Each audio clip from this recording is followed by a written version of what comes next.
The one company that everybody's been talking about is Eicher Motors, and the way the earnings have just been reflected in the price performance of the stock going forward. So 33.85. Siddharth Lal, Managing Director, CEO of Eicher Motors, joins us from Delhi. Siddharth, good to have you on the show. What were the reasons for above estimate margins performance during the quarter? I mean, why did margins do so well? Yeah, well, we have two businesses essentially, and one of them is our joint venture, which is with Volvo Eicher. That's the commercial vehicle business, and that's still the bulk of the revenues still coming from there, from the joint venture. And so of course there the industry has been terrible. So industry is degrown or is fallen by over 30% from Q1 of last year, or let's say January to March of 2012. Having said that, in the Eicher brand and in VECV, we've actually been able to gain market share. So our fall was only up to around 12%. In addition to that, we've been able to get much better, let's say, cost reductions. We've been able, the inflationary pressures haven't been so much, and even though the discount levels are pretty high, they've been stable in this quarter. So overall, we've been able to have some, let's say, better than expected performance in our CV business.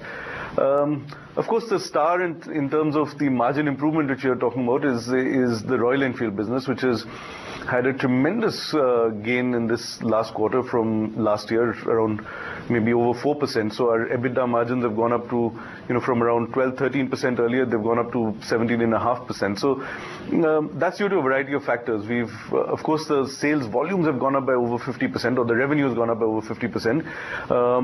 The inflation is down, and we've also been able to take a little bit of price increase in the market. So all of these things put together, and of course the operating leverage, which is really kicking in now. Our costs are certainly not rising in line with our sales, which are going up very fast. So all of those put together means that our operating margins at a consolidated level at Eicher Motors is up to around 8.3%, and you can say EBITDA margin is close to 10%, 9.9.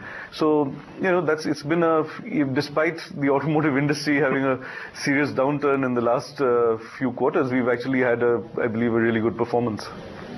The total 97 crore PAT number what you've reported for the quarter gone by, how much has only come from Royal Enfield? Sorry, I didn't get that. No, what I'm trying to understand from you is that out of the PAT number of 97 crore what you've reported for the quarter gone by, how much has come from your CV business and how much has come from your motorcycle business? Yeah, the PAT number is a little bit skewed because, the consolidated PAT, of course, doesn't include, we had a dividend income from VECV, but that's in the standalone PAT. Out of the 97 crore PAT, I believe the standalone is around over 30%, 40% now. So that's the kind of ratio. I mean, I guess Royal Enfield is pulling in a lot more weight as far as the PAT is concerned. So if you take out the dividend income actually, which is the slightly confusing part when you look at our financials, because it's there in the standalone financials, it's not there in the consolidated because it's been evened out. I think it's around about half, in fact, half of our PAT is coming from the Royal Enfield business now. Your stock is up nearly 10x in last 3 years. Are you pleasantly surprised with the strength in your stock price?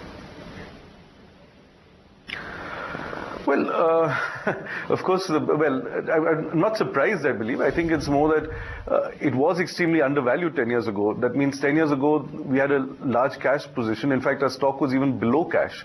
So I was actually, I was disappointed when that was the case. But we had a lot of strong long-term investors who bought our stock at that time and believed in the way the company was moving forward, in our business plan, in our ethics, in our way we do our business. And of course, the results have come out pretty strong over the last 5 years. And I think you made a good point, because the way at Eicher Motors we look at things is really in that kind of time horizon. We look at 5-year time horizon now, looking forward also. Are we doing everything in our businesses, in the commercial vehicle business, in the motorcycle business, which can give us an enormous improvement in our overall position in a 5-year horizon, and that's really the type of time horizon that we like to work in.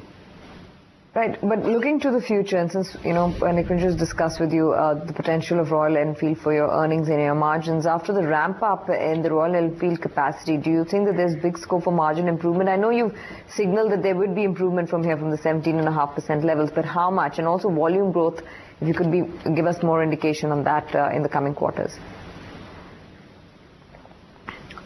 Well, we don't actually have a target that we put out there in terms of, or a outlook in terms of margin, but the dynamics are such that, of course, right now we are growing very rapidly, continue to grow very rapidly in revenue terms on the Royal Enfield side, as you've talked about. So that's growing really well, and we expect certainly to get good operating leverage out of it. We don't expect that our costs will rise in the same proportion. Having said that, the new factory has come into play, so there will be some months of overlap, so there might be some extra costs coming in. We are making large investments for product development, for our overseas expansion. So there will be some factors which are raising the margins, and there will be a few which are also reducing it. But overall, certainly, if we continue to grow the way we are, we should continue to improve our margins. There's no question about that. So that the Indian two-wheeler industry currently is going through a price war. Instead of 3, now there are 4 players. So far, Royal Enfield is in a unique position because it offers a very unique product. It is part of a very unique product category. But do you think it's a matter of time that Royal Enfield, that product category, will also get competitive?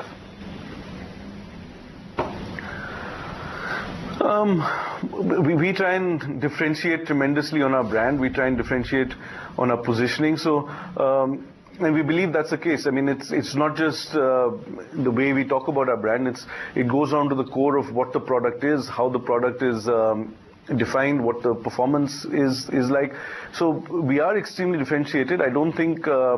And we don't play on price. I mean, we stopped doing price discounting around a decade ago, and that's pretty much it. We don't sort of play on price anymore. It's really a type of bike which somebody wants to, has chosen that one day they will buy a Royal Enfield, and that when that day arrives, it doesn't matter if it's, I believe, 2,000 rupees more or less. That's not going to drive their purchase decision. So we don't play the price game at all, and that's and of course I certainly expect with the way we've been able to grow this segment of of mid-size bikes in India, I certainly expect there will be a lot more players coming in, but we're not particularly worried about it as long as the segment continues to grow and we continue to be leaders in that segment. What about exports, especially to Europe? What's the outlook there?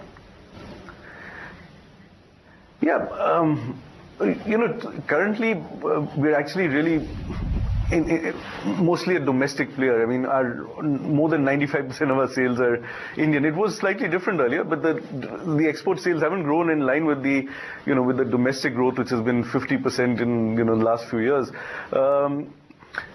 We are determined to become a global player in motorcycles and in the mid-size motorcycle space, which we believe is a very sweet spot, because emerging markets like India and other emerging markets are commuter motorcycles are predominant.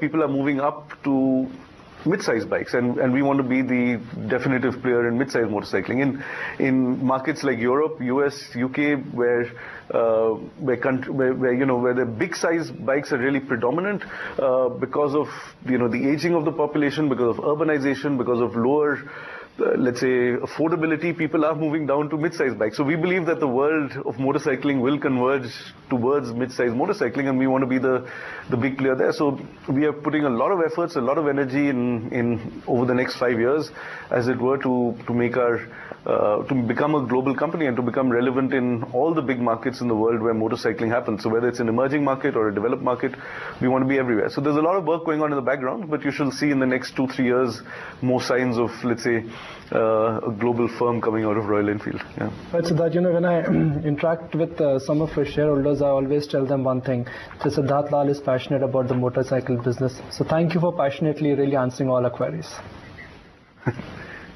Thank you. Before we take a break, let's go to Sandeep Wagle for some mid-morning trading ideas. And Sandeep, I noticed that you got a buy on Bata. Is Bata making a